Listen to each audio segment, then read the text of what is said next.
Amang na-share nyo na ngayon ang live stream na ito sa inyong mga wall. Ayan, i-share nyo na. Click share, okay? Para po maliwanagan ng lahat tungkol sa issue na ito. Hihimayin po natin isa-isa ang issue ng bribery. Bribery issue ni House Speaker Martin Romualdez sa Okada. Okay, naintindihan nyo, ito po yung tinaguriang heavy luggage issue. Ayan, hello sa mga taxpayers sa Cavite. Hello po sa mga taxpayers na mga OFWs na nasa Taiwan, mga taxpayers na nasa Pampanga. Okay, i-share nyo na po ito para po hindi po tayo magkalimutan at masalimuot po ang storya na ito. Hello po sa mga Pilipino nasa Paris, Shanghai, China, at sa Quezon City. Ayan. I-share niyo na po ngayon. I-click niyo na po ang share. At ito po ay pag-usapan ninyo pong inyong pamilya. Pag-usapan ninyo pong inyong mga kainuman, kaopisina, kabarkada. At isa lamang po ang dapat maging tema ng inyong pag-uusap. Ito ba'y katanggap-tanggap sa inyo bilang isang Pilipino? Yan dapat ang magiging tema ng inyong pag-uusap ng inyong kainuman, kapamilya, kabarkada, at kaopisina, at iba pang mga katrabaho. So, i-click nyo na po ang share ngayon. Hello po sa mga nasa Cairo, Egypt, mga nasa Singapore, mga nasa Del Mundo, na mga nasa Israel, mga nasa Pasay. Ayan, hello sa mga nasa Turkey, ayan. Eastern Samar, hello. I-share niyo na po ito at kailangan niyo po itong pag-usapan sa inyong hapagkainan, sa inyong inuman, sa inyong opisina, sa inyong chismisan. Okay? Dahil ang ating pong pag-uusapan ngayon ay hindi chismis kundi isang fact. Ito po ay isang katotohanang ayaw pag-usapan ng mainstream media. Hello correct. Sa mga taga Cebu, Bulacan, Tahimik Sweden, ang mga mainstream Bucharest, media Hong Kong, sa bribery case ni Cebu, Martin Davao City. Romualdez. Click nyo na po ang share para po tayo ay hindi magkalimutan later on. Ayan. Yeah, Hello, ikalat sa po mga natin nasa to Italy, lahat, sa mga nasa kababayan. Qatar, hello. At mga nasa Italy. Ayan. At of course, ang mga nasa Kingdom of Saudi Arabia, nandyan din po sila, gising na gising. Ang mga taga-Taguig, taga-Connecticut, United States, gising na gising din. Ang mga nasa Santa Rosa, Laguna, mga nasa Kuwait, at mga nasa Norway, at mga nasa Cebu. Ayan. I-share niyo na po ito ngayon at huwag niyo pong kakalimutan na ituloy niyo po ang discussion sa inyong inuman, hapagkainan, opisina, at iba't iba pang mga talakayan na pwede ninyong gawin sa inyo, mga taong nakapaligid sa inyo. At isa lamang ang tema ng inyong pag-uusap. Tama ba ito? Katanggap-tanggap ba ito sa inyo bilang Pilipino? Correct. At ito po ay dapat bang tularan ng inyong mga anak? Hello sa mga nasa Kuwait, mga nasa Maldives, nasa Saudi Arabia, nasa Bulacan, nasa Germany, nasa Netherlands, nasa Winnipeg, Canada, nasa United Kingdom, of course, ang mga nasa Japan. Speaking of Japan, ako relevant ito sa Japan, at nasa Portugal, at ang mga nasa Makati, at nasa Montreal. Ayan.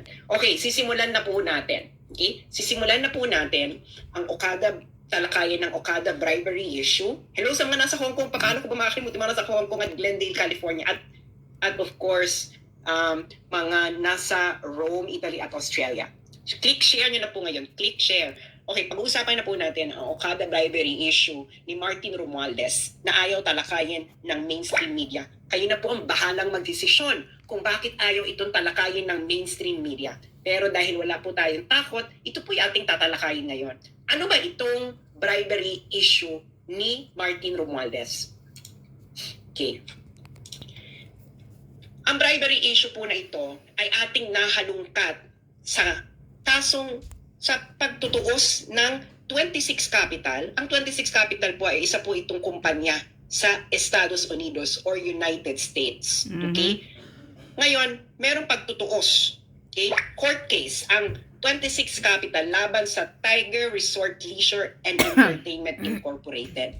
Okay. Sa mga hindi po nakakaalam kung ano po ang Tiger Resort Leisure and Entertainment Incorporated, ang Tiger Resort Leisure and Entertainment Incorporated po ay under ng Universal Entertainment at sila po ang may-ari ng nagpapatakbo ng Okada Manila.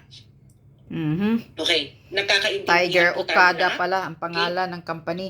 Yung mga vlogger po sa YouTube na gustong i-reblog ang aking content ngayon, you are free to do so. Okay, you are Correct. free to do Thank so. you very Okay, much to share. So, i-share nyo lang po muna ito, yung mga kakadating pa lang. Nagkakaintindihan ba tayo? Okay, ulitin natin ha, para malinaw. Ang bribery issue ni House Speaker Martin Romualdez ay lumabas dahil sa kasong isinampa ng 26 Capital, isang kumpanya sa United States, laban sa Tiger Resort Leisure and Entertainment Incorporated. Ang Tiger Resort Leisure and Entertainment Incorporated ay under ng Universal Entertainment na may-ari ng Okada Manila. Okay. Following? Okay. Click share po yung mga kararating pa lang. Click share. Ngayon, okay, ito yung kaso, no? Isinampa ito ng 26 Capital. Ang 26 Capital ay isang American company. Isinampa niya to sa US. Ito ay isinampa niya sa Court of Chancery of the State of Delaware. Ang Delaware po ay isang state sa United States. Kakaintindihan ba tayo? Okay. Ngayon, get pen and paper. Okay? Lahat, kumuha na kayo ng papel at pen, pencil, whatever, or sa cellphone ninyo. Isulat ninyo ito.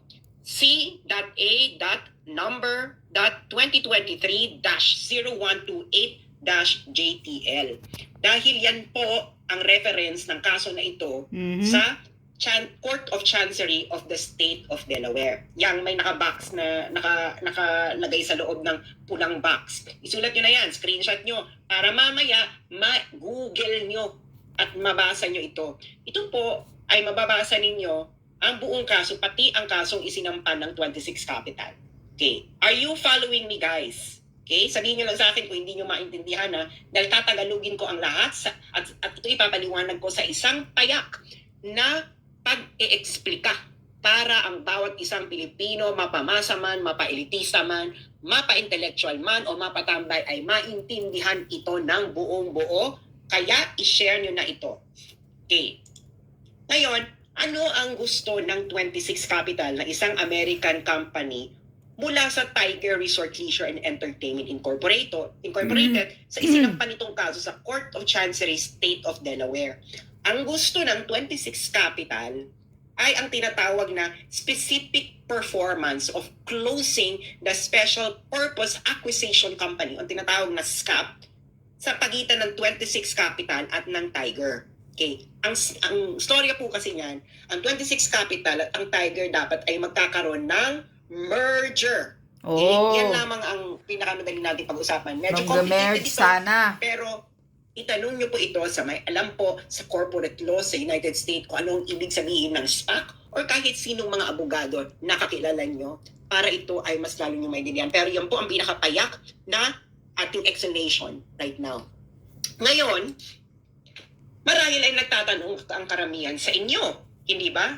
Ang tanong ninyo ngayon, lahat siguro ito ay logical na tanong, ano kinalaman dito ni House Speaker Martin Romualdez? Mga kararating lang, please click share. Dahil mahalaga itong malaman ng bawat isang Pilipino dahil ito ay isang isyong pinagtatakpan ng bawat isang congressman, bawat isang senador, at bawat isang mainstream media. Correct. So ito ang tanong, anong kinalaman dito ni House Speaker Martin Romualdez? Siyempre, di ba? Anong kinalaman niyo dyan? Hindi ba? Ito po kasi ang kinalaman bakit nadawit dito si Martin Romualdez. Sa kasong isinampa ng 26 Capital laban sa Tiger sa Court of Chancery ng State of Delaware, ang isa sa accusation ng 26 Capital laban sa Tiger ay ang bribery kay Martin Romualdez para impluwensyahan ang Philippine Supreme Court para ma-regain uli ng Tiger or ng Universal ang kontrol ng Okada Manila. Okay? Yung storya ng labanan ng kontrol ng Okada Manila, i-google nyo na lang yan dahil yan ay laban ng matandang Okada, ng Okada family. Okay? So, para dito lang, dun lang muna tayo ilimitahan. Okay? Kinailang ang accusation ng 26 Capital, ang Tiger at Universal Entertainment, okay, ay nag-bribery kay Martin Romualdez para impluwensyahan ang Philippine Supreme Court para makuha ng isang Okada faction uli ang kontrol ng Okada Manila. Naintindihan nyo? Ngayon, bakit ito ngayon ipinasok ng 26 capital na issue?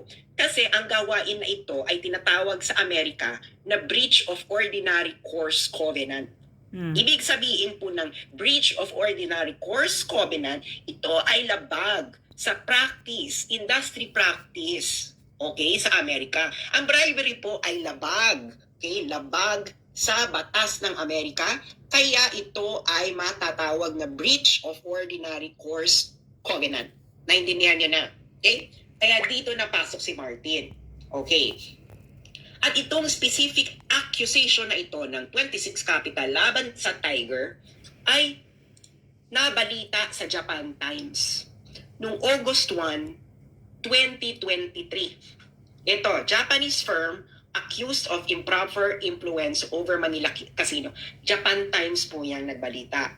Hindi po ito basta-bastang publikasyon. Okay? Japan Times. Ngayon, nung pumutok ito last year, kasi August 1, 2023, July 2023, sinampa yung kaso sa Amerika. Nabalita August 1, 2023. Nung pumutok ang issue na ito ang sinabi, ito ang naging response. Okay? Ito ang naging response ng ating Honorable Congressman, House Speaker, Martin. Ang sinungaling na tambaluslos. Pakinggan nyo ang sagot niya. Has a bribery scheme and were you ever involved in it?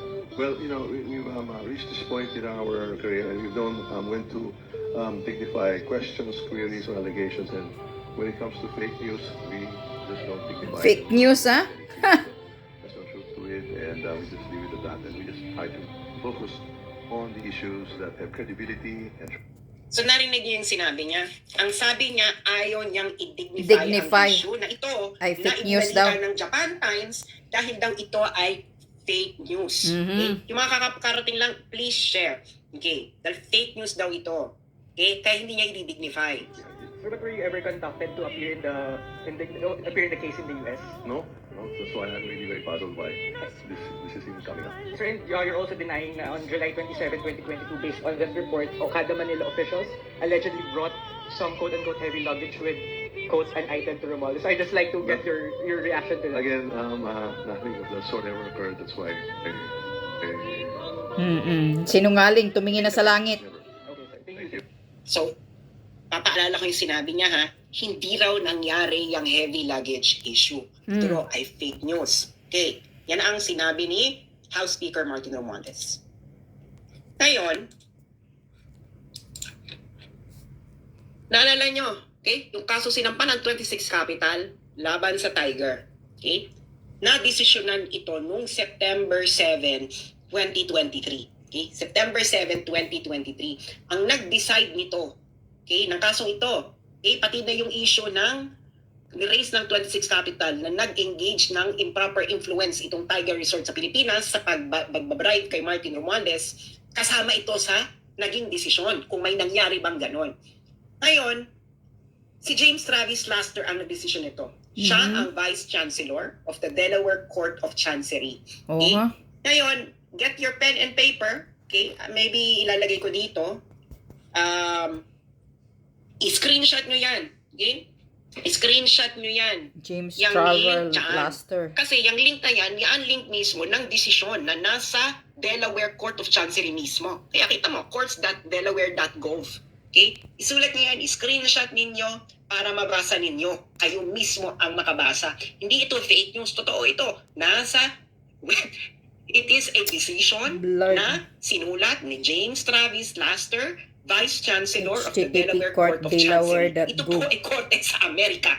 Okay? Korte po ito sa Amerika. Yan, screenshot nyo yan. Okay? Yung mga kakarating pa lang, please, please, please, click share. Pag-usapan nyo itong kayong magpapamilya. Okay. Now, let's now go to the decision. Okay? Okay. Ang pupuntahan natin dito is factual background. Okay. Okay.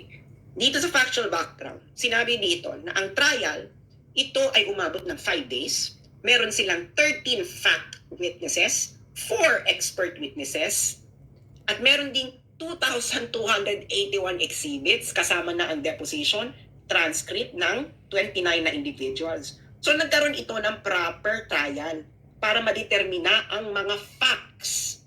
Okay? Kita nyo ba yan? Nakikita ninyo? Okay. 5 days of trial, 13 fact witnesses, 4 expert witnesses, 2,281 exhibit, kasama ang deposition, transcript, mula sa 29 individuals. Okay, hihimay-himayin natin ito ha. Kaya itong si Martin Romualdez, mali siya na sinasabi niyang fake news ito. Dahil ito ay factual background nung kaso na isinampa ng 26 Capital laban Correct. sa Tiger. Okay? At itong factual background na ito ay dinetermine ng isang huwes sa Amerika Mhm. na si James Travis Laster na Vice Chancellor ng Delaware Court of Chancery. Okay. So, ang relevant dito kay Romualdez ay yung page 36. Page 36 nung desisyon ni Laster. At ang title nung part na yon ay Travis The Laster. Dodgy Bargain. So, himayin natin to paragraph by paragraph. Okay. So, makikita nyo dyan, no? Ewan ko kung malinaw sa inyo yung link nung kaso. Basta, ulitin natin para ma-screenshot ninyo, masulat nyo sa papel.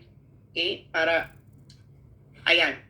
So, para masulat ninyo sa papel at kayo mismo ang pumunta sa korte mismo ng Delaware Court of Chancery para kayo na mismo kapag-download. At ang relevant kay Romualdez dito ay page 36. Okay? Page 36. Okay? Okay, hihimay-himayin natin ngayon itong factual determination. Pupunta tayo paragraph by paragraph. Okay.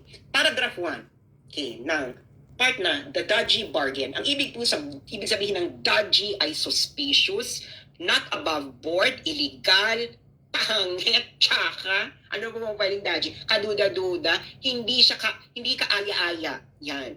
Chararat. Okay. Okay, ito yung paragraph 1.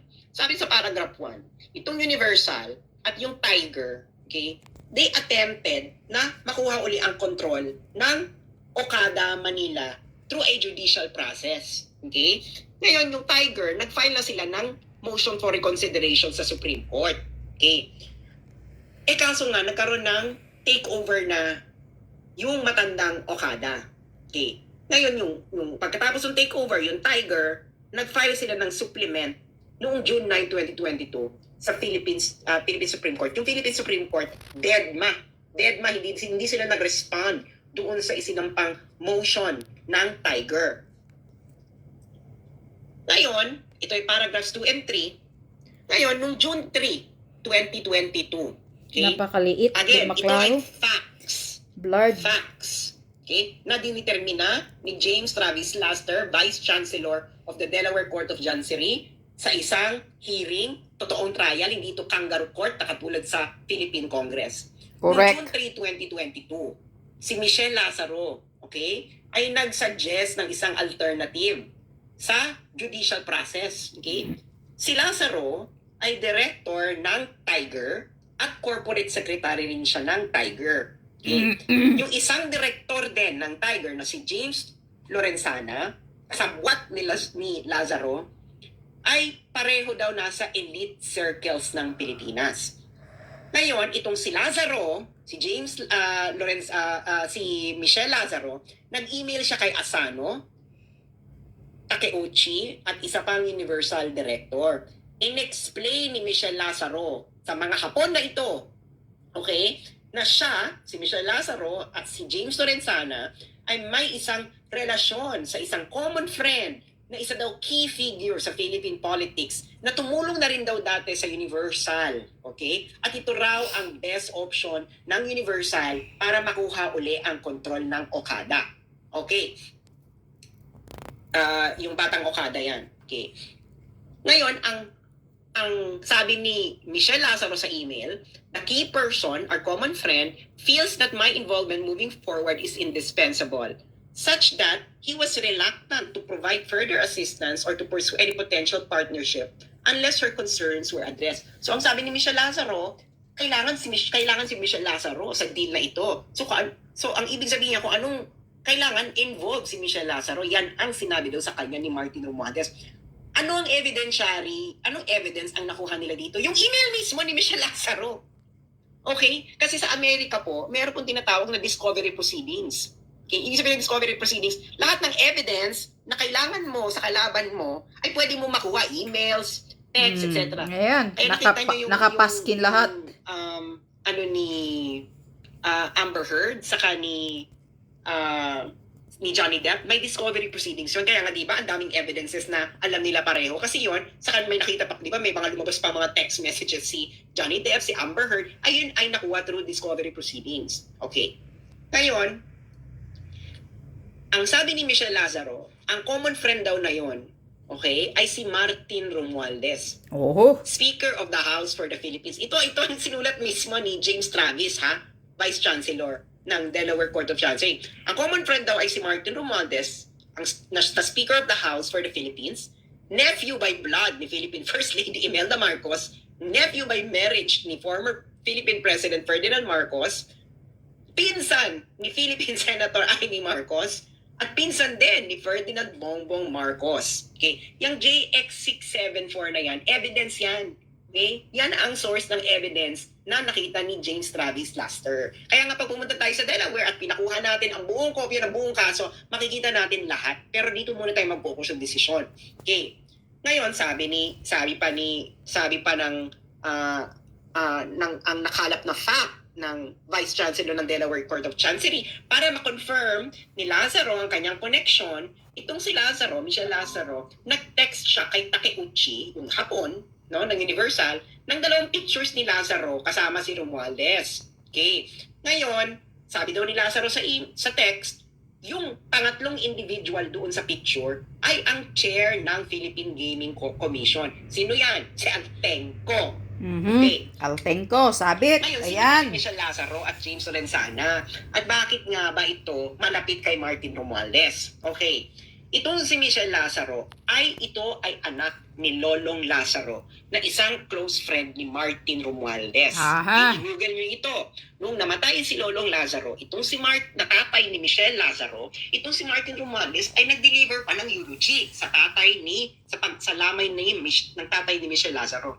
Itong si James Lorenzana ay fraternity brad ito ni Martin Romualdez sa Upsilon Sigma Phi. Kaya ganyan sila kalapit kay Martin Romualdez. Okay, paragraph 5. Ngayon, yung email ni Lazaro ay meron daw term sheet. Okay, ito ang mga demands ni Lazaro. Dapat si Lazaro at Lorenzana ay kailangan tumanggap sa Tiger ng $35,000 per month. Okay, ito yung mga condition ni Michelle Lazaro para si Martin Romualdez ay tumulong. Okay? Ay tumulong. Okay? Kailangan daw si Lazaro Lorenzana ay magkaroon ng bayaran ng $35,000 per month, net of taxes. Ibig sabihin, kailangan bawas na yan ng tax, $35,000 net na yan.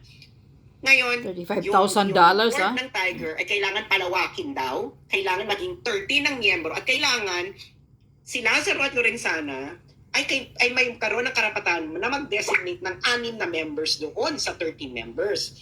At ngayon, meron pa sila ibang dinamay na officers na kailangan din bigyan ng pabuya, si Yip at Van der Sande. Okay. At of course, okay, inapprove itong terms ni Lazaro. Okay? Itong mga terms ni Lazaro, again, ulitin ko, mga terms nito para itong si Martin Romualdez ay tumulong. Okay? Ngayon, si Fujimoto, pinirmahan din to. Nakikita nyo yung mga JX665, J656, JX656. These are references. References po ito sa mga documentary evidence na nakalap ng Delaware Court of Chancery. Okay. Ngayon, paragraph 6 and 7. Ang plano daw, okay, ang plano ay kasama sa plano ay dapat may i-deliver kay Romualdez. Okay? Yan ang plano. So, besides doon sa mga demands ni Michelle Lazaro, kailangan din daw ay may ibigay kay Romualdez. So, ang nangyari, yung head ng Universal, okay, yung Universal, ito po ang parent company ng Tiger at ang Universal ang may-ari ng Okada. Okay. Ang Universal, nagkaroon ng business trip sa Pilipinas at may daladalang heavy luggage. At yung heavy luggage na yon ay merong item para kay number 2. Ang number 2, ito po ang tawag kay Martin Romualdez. Number 2 si Martin Romualdez. Ma'am, daw number sa 2, Philippine politics. Hindi si Inday Sara na Vice President. Number 2 si tawatan. Martin ang number 2. Mm. Okay. Ngayon, Ganon palang mga kuda. pagdating na raw ang item sa Pilipinas, ito ay dadalhin ng Universal Executive kay Martin. Okay. Ngayon, yung Asano, sabi niya, na-keep na natin yung promise natin kay number 2. So now, turn na ngayon ni number 2 na i-fulfill ang kanyang promise. Okay. Intindihan nyo? Lahat ito ay may reference sa documentary evidences mula emails, text messages, etc. na nakalap ng Delaware Court of Chancery. Okay. Ngayon, itong next paragraph na ito ngayon ay pinabulaanan na hindi daw ito alam ng 26 Capital. Kasi remember, di ba, yung 26 Capital, dinimanda niya yung Tiger. Sabi ng 26 Capital, itong Tiger, nag-involve to ng bribery issue. Nag-bribe ito kay Martin. Ngayon sabi ng 26 Capital, hindi niya alam. Ngayon itong next paragraph na ito, ang sabi, imposible hindi alam ito ng 26 Capital. Kasi, nag-email pa si Lazaro, Michelle Lazaro. Okay? At yung nag-text pa sila doon sa may-ari ng 26 Capital na si Ader. At yung text, itong sinasabi. Universal Entertainment has enlisted significant political support from a very high level of the Philippine government with compensation of the arrangement, all tied to taking back control of the casino. Ano sa Tagalog to? Yung text doon sa may-ari ng 26 Capital, ang sabi, itong Universal Entertainment na may Orcada ay kukuha ng suporta, significant political support, kukuha ng significant political support mula sa isang high-level Philippine government official para makuha uli ang Okada, ang kontrol ng Okada. Yung JX647 na yan ang documentary evidence. That's the text evidence na nakalap ng Delaware Court of Chancery sa mga cellphones nila, no? Okay. Ngayon, ato na nga, etong si Romualdez, okay, kasabwat siya, alam ito ng lahat. Okay? Kaya nga, okay, noong July 27, 2022, yung executive ng Universal na si Sato Nobuki, nag-travel mula Japan papuntang Pilipinas. Okay? Ngayon, isa pang executive ng Universal, si Hajime Tokuda, ay nag-schedule ng meeting kay Romualdez noong susunod na araw, July 28, 2023. Yung JX730 na yan, documentary evidence yan. Okay, na nagtitrace na may talagang meeting na nangyari, may setup na meeting na nangyari. Kaya pag pumunta kayo ng Delaware Court of Chancery, kunin nyo buong kopya ng kaso documentary evidence, makikita nyo lahat kung ano yung JX730 na yan. Okay. Ang meeting daw ay nagtagal ng 90 minutes. Okay. At ito pa, si Romualdez, before siya pumunta ng meeting, nanggaling pa daw ito sa pag-i-inspect ng earthquake disaster area sa Luzon. Noong July, yung araw na yan, totoo, si Romualdez ay I think nasa northern Luzon. May earthquake yan, di ba? I think he was maybe in Ara or Ilocos, somewhere in the north, nandun siya, nag-i-inspect. So pagkatapos na mag-inspect, pumunta ngayon siya dito para i-meet niya itong mga Hapon para kunin niya ang kanyang heavy luggage. Okay. Ngayon, so, ginawa ng Universal Executives, may binigay silang letter kay Romualdez. Ang sabi ng mga Hapon kay Romualdez, it would be a huge problem if the ruling by the Supreme Court was prolonged any longer. Sabi nila, magkakaroon daw ng problema pag pinahaba, pag tumagal pa ang pag-issue ng ruling ng Supreme Court. At ang sabi ng mga Hapon kay Romualdez, okay, gusto daw nila ng favor para sa mas maagang resolusyon ng Supreme Court. Okay. So ano daw ginawa ni Romualdez? Okay. Then and there made ex parte calls and sent a text to several members of the Philippine Supreme Court, including its chairman. Sa Tagalog, kamitin ni Romualdez yung mga Hapon. Binigyan ng heavy luggage. Ito ang favor na gusto namin. Ang ginawa ni Martin Romualdez, tinawagan niya ang mga justices ng Supreme Court. Oh. Pati na raw ang chairman. So sino ba ang Supreme Court Justice ng panahon na yan, July 2022, magsalita ka dahil factual determination to ng korte sa Amerika. Ngayon, sabi ng Universal Executives, yung pressure daw na ginagawa ni number 2 is must be working. Okay? Ngayon, ine-expect nila yung intervention ni Romualdez mag-i-end ng takeover ng matandang Okada. Okay? So, in-execute nila yung merger with 26 Capital, etc. Hindi na ito importante dahil hindi ito kasama si Martin sa issue ng merger. Okay. Sabi ni James Travis Laster, no one addressed the legality of this type of arrangement in the Philippines. Kasi illegal to sa Amerika. Okay? Naintindihan niyo yung sinabi ng judge sa Amerika? Walang nag-address kung ito ba ay legal sa Pilipinas. Malamang illegal sa Pilipinas, hindi ba? Pero itong si Lazaro at Lorenzana, nakabarkada ni Martin Romualdez, ay nag-broker ng dodgy bargain. Ibig sabihin ng dodgy bargain, illegal na bargain. Okay? Na kung saan, in-offer nila sa Tiger, sa may-ari ng Okada, na mag-i-intervene si Martin Romualdez. Basta si Lazaro at Lorenzana ay bibigyan ng increased control ng Tiger, bibabayaran ng 35,000 per month, Oh. magkakaroon ng may papasok silang mga tao sa Tiger Corporation, at ang pinakahuli ay dapat may ibigay kay Romualdez. Uulitin ko, ito ay factual determination na ginawa ni James Travis Laster, Vice Chancellor of the Delaware Court of Chancery. Ngayon, eto na ang maganda. Noong trial daw, ito paragraph 13, noong trial daw, itong Universal, yung mga Hapon, okay? Iniiwas nila na bribery yung ginawa nila, na yung heavy luggage ay bribery kay Martin Romualdez. Okay. Sabi ng mga Hapon, ng mga witnesses, yung heavy luggage daw ay mga dokumento lamang daw ang laman. Ito daw ay document ng mga court cases. Nagsisinungaling At kailangan pa. daw itong dalhin by hand, okay? Kasi wala daw printer. Wala daw printer ang Tiger. Okay? Kasi yung Tiger, nung nasipa sila sa Okada, ng matandang Okada, nawalan na raw sila ng printer. Kaya kailangan daw, i-print daw ng mga Hapon sa Japan ang kopya ng mga kaso at i-deliver sa loob ng luggage. Anong sabi ni James Travis Laster sa palusot na ito ng mga Hapon na witnesses? Anong sabi ni James Travis Laster? Ayan, inilagay ko sa pulang box. The testimony was not credible. Mhm. Sabi niya, hindi credible lang testimony ninyo na ang heavy luggage ay hindi bribery. Yun ang ibig sabihin nun. Bakit? Sabi ng judge. Una, sabi ng judge ni James Travis Laster, ang mga lawyers ninyo may printer. So bakit kailangan nyo mag-print sa Japan? Kaya nga, booking ang kasinungalingan. Second reason ng judge, ang Philippine law naman, pinipermit ang electronic versions ng mga kaso.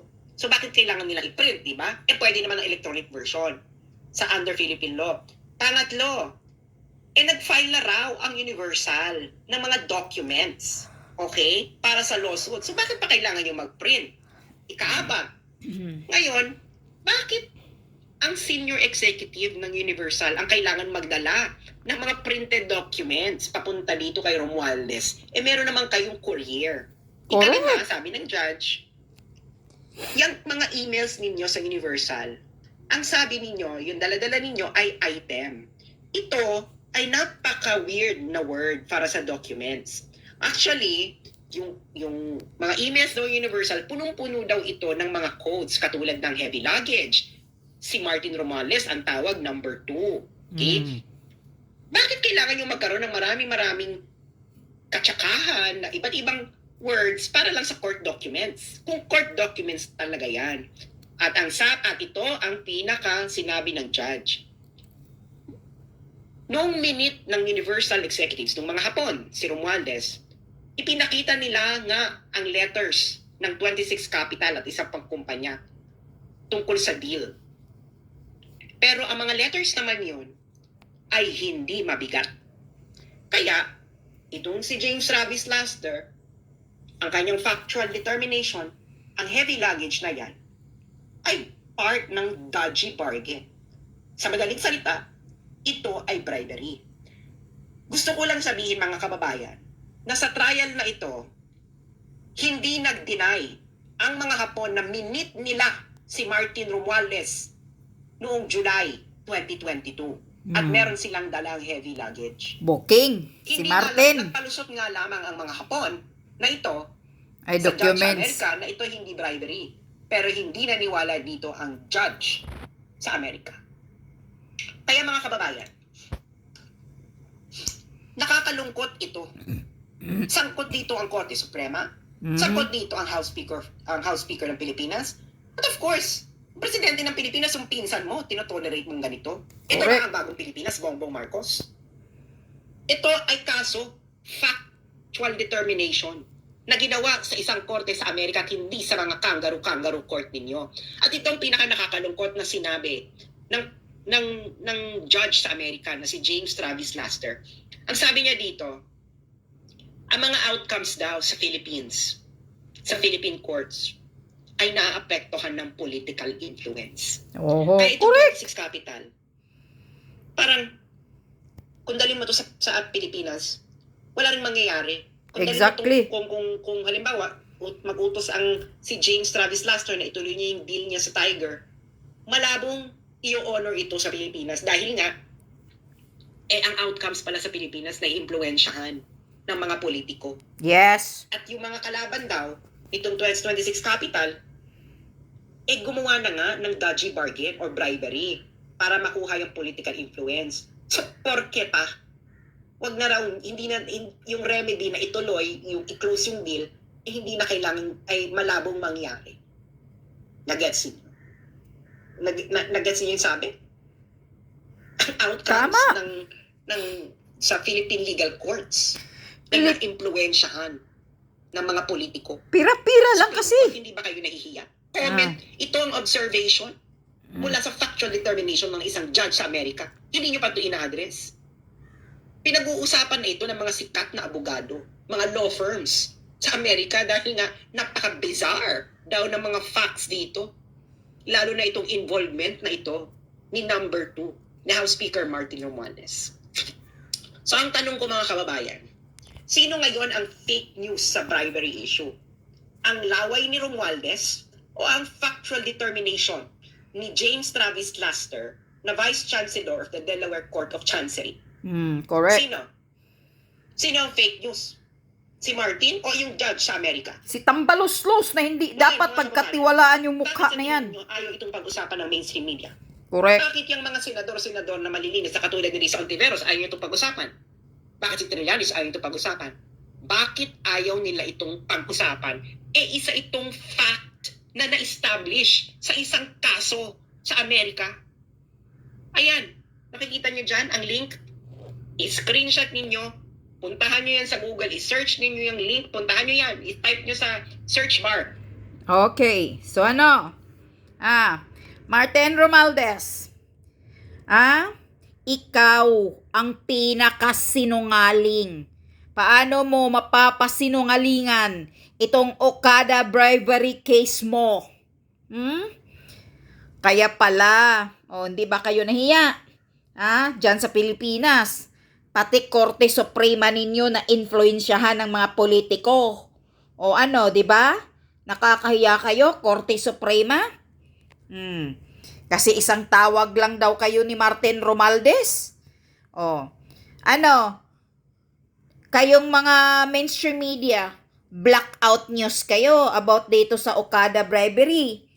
Pero yung kay Sara Duterte na katiting lang na milyones, halos araw-araw sinasalsal ninyo sa balita ninyo.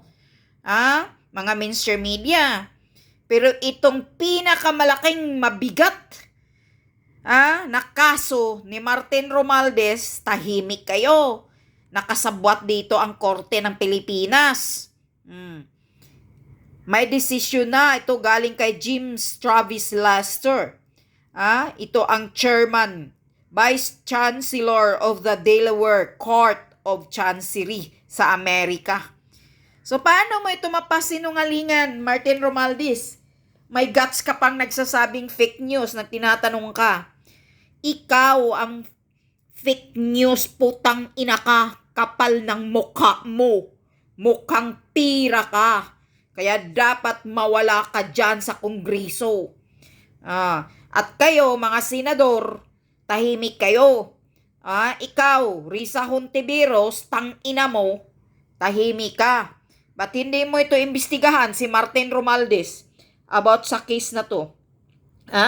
Maraming malalaking, mabigat na mga problema ang Pilipinas. Maraming dapat imbestigahan dyan sa mga quadcon na mga Congress na yan.